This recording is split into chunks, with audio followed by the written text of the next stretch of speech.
Hello friends, welcome to दृष्टि IQ. दोस्तों, आज की इस वीडियो में हम लोग पढ़ने वाले हैं 27 नवंबर 2021 की करंट अफेयर्स। तो आज यानी कि 27 नवंबर से करंट अफेयर्स के जो भी क्वेश्चन आपके एग्जाम के लिए इंपॉर्टेंट बन सकते हैं उनको हम लोग यहाँ पर देखने वाले हैं। तो चलिए शुरू करते हैं।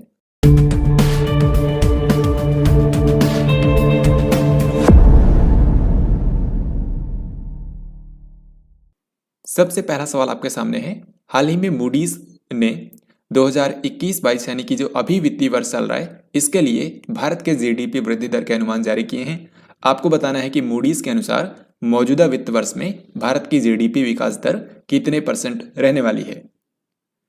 तो इसका सही आंसर हो जाएगा ऑप्शन सी यानी कि 9.3%। तो मूडीज ने अभी भारत की जीडीपी वृद्धि दर का अनुमान लगाया है 9.3%। हालांकि मैं आपको बता दूं आरबीआई ने अनुमान लगाया है 9.5%, तो ये उससे थोड़ा सा कम ही है। ऐसे ही आपको पता होगा हाल ही में एसबीआई यानी कि भारतीय स्टेट बैंक ने भी 2021-22 के लिए जीडीपी वृद्धि दर के अनुमान जारी किए थे और इन्होंने बताया है एक रेंज जो कि होगी 9.3% से लेकर के 9.6% के बीच में। तो सभी ने लगभग इतना ही अनुमान बताया है, ये आपको ध्यान रखना है। आरबीआई के अनुसार है 9.5%। मूडीज जो कि अमेरिका की एक क्रेडिट रेटिंग एजेंसी है इसके अनुसार होगी 9.3% और एसबीआई के अनुसार होगी 9.3% से लेकर 9.6% के बीच में। अब अगला सवाल देखते हैं। प्रधानमंत्री गरीब कल्याण अन्न योजना का विस्तार किस महीने के आखिर तक कर दिया गया है। तो जैसा कि आप जानते हैं साल 2020 में कोविड-19 महामारी से निपटने के लिए भारत सरकार ने प्रधानमंत्री गरीब कल्याण अन्न योजना की शुरुआत की थी। तो शुरुआत में इसको अप्रैल से लेकर के जून तक के लिए यानी कि 3 महीनों के लिए शुरू किया गया था। और इस योजना के तहत होता क्या है, इसमें होता यह है बेसिकली कि जो भारत के नेशनल फूड सेफ्टी एक्ट के दायरे में जो भी लोग आते हैं उन लोगों को इस योजना के तहत प्रत्येक व्यक्ति के आधार पर यानी कि पर व्यक्ति 5 किलोग्राम अनाज जो है ये फ्री में दिया जाता है, राइट। यानी कि भारत का जो राष्ट्रीय खाद्य सुरक्षा अधिनियम है उसके दायरे में आने वाले सभी लोगों को प्रति व्यक्ति के हिसाब से 5 किलोग्राम जो अनाज है ये फ्री में दिया जाता है। तो पिछले साल जब ये योजना शुरू की गई थी तो शुरू में ये 3 महीनों के लिए ही शुरू की गई थी, अप्रैल से लेकर जून तक, लेकिन उसके बाद भी इसको कई सारे फेज में अभी तक आगे बढ़ाया जा रहा है। तो अभी जो इसका 5वां चरण शुरू होने वाला है ये दिसंबर में शुरू होगा जो कि मार्च 2022 तक चलेगा। यानी कि अगले 4 महीनों के लिए इसको जारी रखने की हाल ही में कैबिनेट ने मंजूरी दे दी है। तो याद रखिएगा प्रधानमंत्री गरीब कल्याण अन्न योजना जो है इसका हाल ही में विस्तार किया गया अगले 4 महीनों के लिए और ये दिसंबर 2021 यानी कि नेक्स्ट मंथ से लेकर के मार्च 2022 के अंत तक चलने वाली है। सरकार ने बताया है कि इस केवल 5वें चरण के अंदर लगभग 53,000 करोड़ रुपए खर्च होंगे। इसके अलावा अगर हम टोटल 5 चरणों की बात करें तो सभी 5 चरणों को मिलाकर इस योजना पर लगभग 2.6 लाख करोड़ रुपए खर्च हुए हैं। तो ये दोस्तों आपको ध्यान रखना है। 6 दिसंबर 2021 को भारत और रूस के बीच में विदेश और रक्षा मंत्रियों के स्तर की पहली 2+2 वार्ता किस शहर में आयोजित की जाएगी। ये सुपर इंपॉर्टेंट क्वेश्चन है। आपको पता होगा इसी साल सितंबर महीने के अंदर भारत और ऑस्ट्रेलिया के बीच में इंडिया और ऑस्ट्रेलिया के बीच में पहली बार 2+2 मंत्री स्तरीय वार्ता का आयोजन किया गया था। ये मीटिंग कहाँ पर हुई थी? नई दिल्ली के अंदर।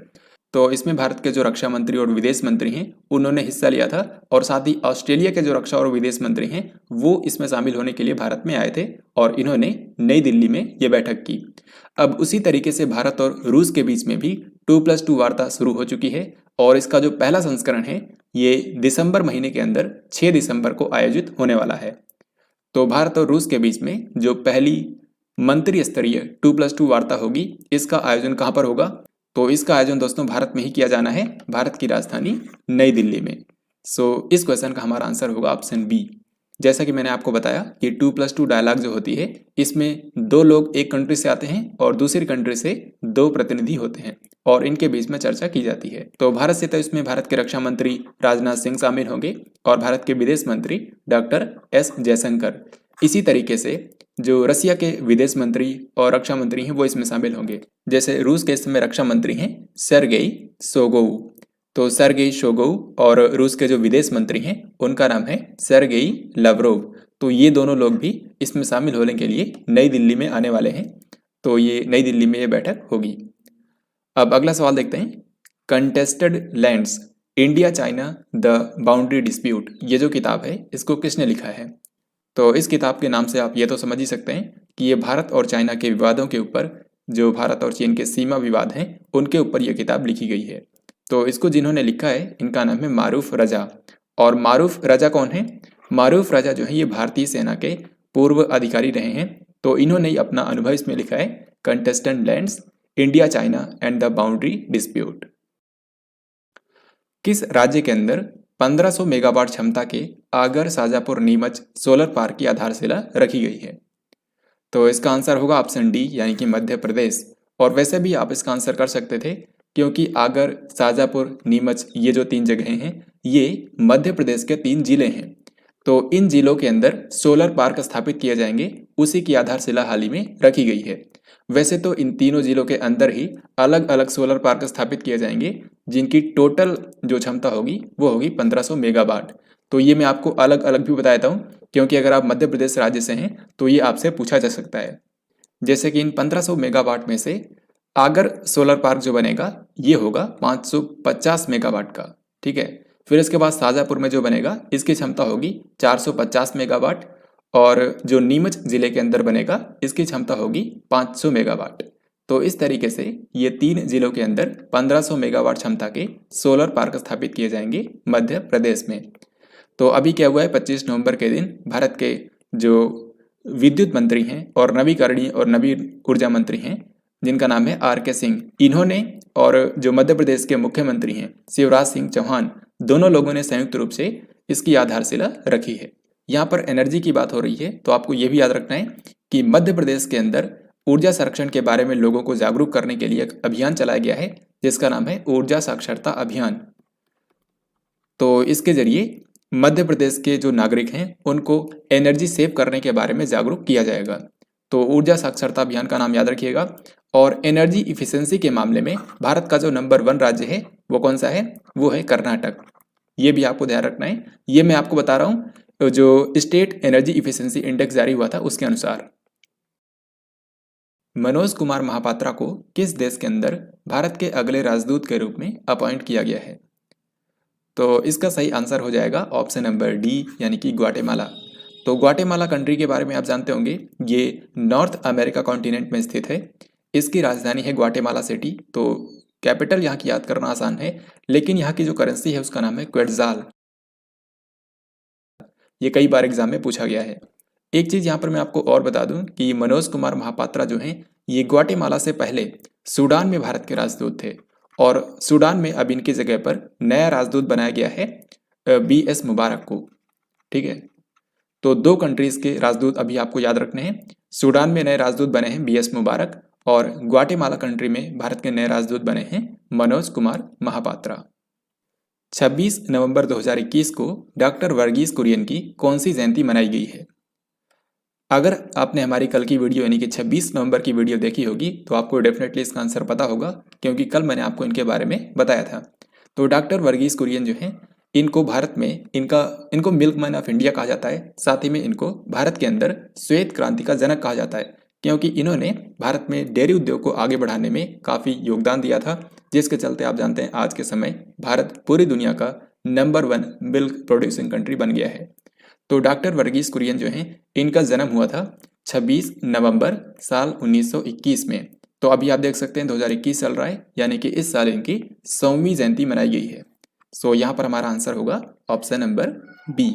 और डॉक्टर वर्गीस कुरियन के भारत के डेयरी उद्योग में इनके योगदान को देखते हुए साल 2014 में डिसाइड किया गया था कि इनकी जयंती को अब से हर साल राष्ट्रीय दुग्ध दिवस यानी कि नेशनल मिल्क डे के रूप में मनाया जाएगा। तो 26 नवंबर 2014 से ये लगातार हर साल मनाया जाता है। 26 नवंबर को रूस, भारत और चाइना इन तीनों देशों के विदेश मंत्रियों की 18वीं बैठक किस देश की अध्यक्षता में आयोजित की गई? तो क्या है कि रूस, भारत और चीन इन 3 देशों का एक रणनीतिक समूह है जिसका नाम है RIC। तो ऐसे भी आपसे पूछ सकते हैं कि RIC के फॉरेन मिनिस्टर्स की जो इस बार मीटिंग हुई है ये किस देश की अध्यक्षता में आयोजित की गई? तो याद रखिएगा ये जो मीटिंग होती है RIC के फॉरेन मिनिस्टर्स की, जिसमें 3 देश हैं रसिया, इंडिया और चाइना, ये बारी बारी से इसका आयोजन करते हैं। पिछली बार इसका मेज़बान था रसिया, इस बार है इंडिया और इसके बाद मिलने वाली है मेज़बानी चाइना को। तो अभी हाल ही में इन कंट्रीज़ के विदेश मंत्रियों की जो 18वीं बैठक हुई है, इसका आयोजन किया गया 26 नवंबर को भारत की मेज़बानी में। यहाँ पर आपको ध्यान रखना है, ये वर्चुअली मीटिंग हुई है, तो इसमें भारत के जो विदेश मंत्री हैं डॉक्टर एस जयशंकर, उन्होंने इस मीटिंग की अध्यक्षता की है। इस मीटिंग के दौरान इन तीनों देशों के बीच में आपसी सहयोग को बढ़ावा देने पर चर्चा की जाती है। इसके अलावा और भी कई सारे क्षेत्रीय और अंतर्राष्ट्रीय मुद्दों पर चर्चा की जाती है। तो याद रखिएगा, इस बार इसका मेजबान है भारत। अंतर्राष्ट्रीय आपराधिक पुलिस संगठन यानी कि इंटरपोल का नया अध्यक्ष किसको अपॉइंट किया गया है? इंटरपोल जो है, इसको इंटरनेशनल पुलिस भी बोलते हैं। इसका मतलब होता है इंटरनेशनल क्रिमिनल पुलिस ऑर्गेनाइजेशन। तो ये एक कंट्री से दूसरे कंट्री के बीच में जो आपराधिक मामले होते हैं उनसे निपटने का काम करता है। तो इंटरपोल यानी कि इंटरनेशनल क्रिमिनल पुलिस ऑर्गेनाइजेशन जो है, इसका हेडक्वार्टर कई बार पूछते हैं, याद रखिएगा इसका हेडक्वार्टर है फ्रांस के लियोन शहर में। लियोन फ्रांस में इसका हेडक्वार्टर है। तो अभी आपको जो मैं आपको बताने वाला हूँ ये आपको ध्यान से सुनना है। इंटरपोल की जनरल असेंबली जो होती है, इसकी हाल ही में 89वीं बैठक आयोजित की गई और इंटरपोल की ये जो 89वीं बैठक हुई थी, ये बैठक आयोजित की गई थी तुर्की के इस्तांबुल में। बस आप तुर्की याद रखिए, तुर्की के इस्तांबुल में इसका आयोजन किया गया था। और इस बैठक में दो इंपॉर्टेंट चीज़ें हुई हैं जो कि आपके एग्जाम में पूछी जा सकती हैं। सबसे पहला ये कि इंटरपोल का नया अध्यक्ष चुन लिया गया है इसी बैठक के दौरान। तो इंटरपोल के जो नए अध्यक्ष बने हैं वो यूएई के व्यक्ति हैं, इनका नाम है अहमद नसीर अल रईसी। तो इस क्वेश्चन का भी हमारा आंसर हो जाएगा ऑप्शन डी, क्योंकि इस क्वेश्चन में यही पूछा गया है कि इंटरपोल का नया अध्यक्ष किसको अपॉइंट किया गया है। तो 89वीं जो जनरल असेंबली की बैठक थी, इसके अंदर यूएई के ये जो व्यक्ति हैं अहमद नसीर अल रईसी, इनको इंटरपोल का नया अध्यक्ष चुन लिया गया है। और जैसा कि मैंने आपको कहा कि इस मीटिंग से रिलेटेड आपको दो इंपॉर्टेंट पॉइंट्स याद रखने हैं। तो दूसरी इंपॉर्टेंट चीज़ ये है कि इसी बैठक के दौरान भारत के एक व्यक्ति हैं जिनका नाम है प्रवीण सिन्हा। प्रवीण सिन्हा ये सीबीआई के स्पेशल डायरेक्टर हैं। तो इनको एशिया से प्रतिनिधि के रूप में चुना गया है, यानी कि पूरे एशिया को ये रिप्रेजेंट करेंगे प्रवीण सिन्हा। तो ये दो चीज़ें आपको ध्यान रखनी है। अहमद नसीर अल रईसी ये बने हैं इंटरपोल के नए अध्यक्ष और भारत के जो सीबीआई के स्पेशल डायरेक्टर हैं प्रवीण सिन्हा, इनको एशिया से प्रतिनिधि चुना गया है। तो अभी आगे बढ़ते हैं और अगले क्वेश्चन में यही पूछा गया है कि किस भारतीय को इंटरपोल की कार्यकारी समिति में एशिया के प्रतिनिधि के रूप में चुन लिया गया है। तो अभी आप इस क्वेश्चन का आंसर बहुत ही आसानी से कर सकते हैं। आंसर होगा प्रवीण सिन्हा। और प्रवीण सिन्हा जैसे कि मैंने आपको बताया इस समय सीबीआई के स्पेशल डायरेक्टर हैं। सो यहाँ पर हमारा आंसर होगा ऑप्शन ए। केंद्रीय मंत्रिमंडल ने नेशनल अप्रेंटिसशिप ट्रेनिंग स्कीम को अगले कितने सालों के लिए जारी रखने की मंजूरी दे दी है? नेशनल अप्रेंटिसशिप ट्रेनिंग स्कीम क्या है? ये शिक्षा मंत्रालय की पहल है और इसके तहत जो भी ग्रेजुएट और डिप्लोमा कर चुके छात्र हैं उनको ट्रेनिंग के साथ साथ पैसे भी दिए जाते हैं। इसी को बोलते हैं अप्रेंटिस। तो इस स्कीम के जरिए जो ग्रेजुएट और डिप्लोमा कर चुके छात्र हैं उनको अप्रेंटिस करवाई जाती है, यानी कि ट्रेनिंग करवाई जाती है। और इसमें छात्रों को ट्रेनिंग के साथ साथ मंथली कुछ पैसे भी दिए जाते हैं। जैसे कि जो ग्रेजुएट कर चुका होता है उसको मिलते हैं 9,000 रुपये पर मंथ, 9,000 रुपये पर मंथ। और जो डिप्लोमा कर चुके हैं उनको मिलता है 8,000 रुपये पर मंथ विद ट्रेनिंग। तो अभी क्या हुआ है कि प्रधानमंत्री नरेंद्र मोदी की अध्यक्षता में केंद्रीय मंत्रिमंडल की बैठक ने इसको अगले 5 साल तक जारी रखने की मंजूरी दे दी है। सो इस क्वेश्चन का हमारा आंसर होगा ऑप्शन सी, यानी कि इसको अगले 5 सालों तक जारी रखा जाएगा। हाल ही में भारत को किस अवधि के लिए यूनेस्को की विश्व धरोहर समिति में चुना गया है? इसका सही आंसर जानने से पहले मैं आपको बता दूं कि यूनेस्को आप जानते हैं इसको बोलते हैं United Nations Educational Scientific and Cultural Organization. ये दुनिया भर की सांस्कृतिक विरासत को बचाने के लिए काम करती है। इसका हेडक्वार्टर है फ्रांस की राजधानी पेरिस में। तो इसी यूनेस्को की एक समिति है जिसको बोलते हैं वर्ल्ड हेरिटेज कमेटी, यानी कि विश्व धरोहर समिति। और यही जो समिति है ये डिसाइड करती है कि किस साइट को वर्ल्ड हेरिटेज साइट का दर्जा दिया जाएगा, यानी कि विश्व धरोहर स्थल का दर्जा दिया जाएगा कि नहीं, यह डिसाइड करने का काम होता है वर्ल्ड हेरिटेज कमेटी का। तो इस वर्ल्ड हेरिटेज कमेटी के अंदर टोटल 21 देश मेंबर होते हैं। इन 21 देशों में से भारत को भी अब चुन लिया गया है। तो भारत का जो कार्यकाल होगा ये 2021 से लेकर के 2025 तक के लिए होगा। इस कमेटी के अंदर जिन कंट्रीज को चुना जाता है इनका कार्यकाल 4 सालों का होता है। तो 2021 से लेकर के 25 के लिए भारत को भी चुना गया है।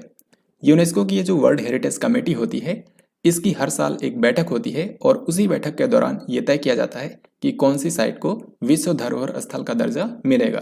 तो दोस्तों याद रखिएगा, इस बार इसकी जो बैठक हुई थी 2021 में, ये 44वीं बैठक थी, जो कि चाइना के अंदर फुझोउ में आयोजित की गई थी। चाइना के फुझोउ नाम के शहर में आयोजित की गई। और इसके बाद 2022 में जो इसकी मीटिंग होगी वो 45वीं बैठक होगी, जो कि कजान रसिया के अंदर आयोजित की जाएगी। रसिया का एक शहर है कजान नाम से, तो यहाँ पर इसकी 45वीं बैठक आयोजित की जाएगी। यहाँ पर हम विश्व धरोहर स्थलों की बात कर ही रहे हैं, तो मैं आपको बता दूं कि वर्ल्ड हेरिटेज साइट की संख्या के मामले में दुनिया का जो नंबर 1 कंट्री है वो है इटली, क्योंकि इटली के टोटल 58 ऐसे साइट्स हैं जिनको विश्व धरोहर स्थल का दर्जा मिला हुआ है। वहीं भारत की अगर हम बात करें तो भारत इस मामले में 6ठे स्थान पर है, क्योंकि भारत के अंदर 40 ऐसी साइट्स हैं जिनको विश्व धरोहर स्थल का दर्जा मिला हुआ है। और जो 40वीं भारत की विश्व धरोहर स्थल घोषित की गई थी, इसको इसी साल डिक्लेयर किया गया था, जो कि आप जानते हैं गुजरात के अंदर ढोलावीरा, गुजरात की जो ढोलावीरा हड़प्पन साइट है, इसको इस साल विश्व धरोहर स्थल का दर्जा दिया गया था। यहाँ पर अगर मैं आपसे एक क्वेश्चन और पूछूं कि भारत के अंदर ये जो 40 विश्व धरोहर स्थल हैं, इनमें से कौन से राज्य से सबसे ज़्यादा हैं, यानी कि भारत के कौन से स्टेट के अंदर सबसे ज़्यादा वर्ल्ड हेरिटेज साइट हैं, तो उसका आंसर भी याद रखिए, आंसर होगा महाराष्ट्र, क्योंकि महाराष्ट्र के अंदर सबसे ज़्यादा 5 विश्व धरोहर स्थल हैं। तो इन सब क्वेश्चंस के बारे में याद रखना, काफ़ी महत्वपूर्ण चीज़ें मैंने आपको बताई हैं। इनमें से कोई भी क्वेश्चन आपके एग्जाम में पूछा जा सकता है। तो यूनेस्को की जो विश्व धरोहर समिति होती है, इसमें 2021 से लेकर 25 के लिए भारत को भी चुन लिया गया है। तो दोस्तों ये था आज का लास्ट क्वेश्चन। अब हम लोग देखने वाले हैं पिछले दिन का क्वेश्चन जो मैंने आपसे पूछा था। यहाँ पर मैंने आपसे पूछा था कि निम्न में से किस लेखक ने बुकर पुरस्कार 2021 जीता है। तो आप में से कई सारे स्टूडेंट्स ने इसका करेक्ट आंसर किया था। यहाँ पर आंसर होगा ऑप्शन ए, यानी कि डेमोन गैलगट। डेमोन गैलगट जो हैं ये दक्षिण अफ्रीका से हैं और इनको 2021 के लिए बुकर पुरस्कार मिला है। इनको इनकी जिस किताब के लिए मिला है, जिस उपन्यास के लिए मिला है, इसका नाम है द प्रॉमिस। ये यहाँ पर आप देख सकते हैं, क्वेश्चन में ही लिखा है द प्रॉमिस नाम का जो उपन्यास है, इसके लिए डेमोन गैलगट को बुकर पुरस्कार 2021 मिला था। और ऐसे ही एक और पुरस्कार होता है international Booker prize. International Booker prize में आपको कंफ्यूज नहीं होना है, ये इस बार मिला था डेविड डियोप को। डेविड डियोप जो हैं ये फ्रांस के उपन्यासकार हैं और इनकी किताब का नाम था at night all blood is black. अब यहाँ पर आपसे जो क्वेश्चन मैं आपसे पूछने वाला हूँ, इसका आंसर आपको कमेंट बॉक्स में लिखकर बताना है। यहाँ पर क्वेश्चन ये है कि भारत को किस देश से प्राप्त 108 साल के बाद देवी अन्नपूर्णा की एक प्राचीन मूर्ति प्राप्त हुई है। तो हाल ही में भारत को 108 साल के बाद देवी अन्नपूर्णा की एक मूर्ति मिली है। आपको ये बताना है कि ये कौन से देश से भारत को मिली है। तो यहाँ पर आपके ऑप्शंस हैं, जो भी राइट आंसर हो कमेंट बॉक्स में लिखकर ज़रूर बताएं। सो इस तरीके से आज की इस वीडियो में हम लोगों ने 27 नवंबर 2021 से करंट अफेयर्स के जो भी इंपॉर्टेंट क्वेश्चन हो सकते थे उनको हम लोगों ने यहाँ पर कवर किया है। और यहाँ पर आपने देखा मैंने हर एक क्वेश्चन के बारे में डिटेल में बताया है, ताकि आपके एग्जाम में जो भी क्वेश्चन पूछे जाएं वो आप आसानी से कर पाएँ। जैसे ही ये वीक खत्म होगा उसके बाद में पिछले 7 दिनों की जो सबसे बेस्ट करंट अफेयर्स होंगी उनको मैं सेलेक्ट करके उनको मैं आपको रिवाइज भी कराऊंगा। तो वीकली करंट अफेयर्स की वीडियोस भी आपको देखना नहीं भूलना है, क्योंकि उससे आप आसानी से रिवाइज कर पाएंगे। तो हम लोग मिलेंगे नेक्स्ट वीडियो के अंदर, तब तक के लिए जय हिंद, वंदे मातरम।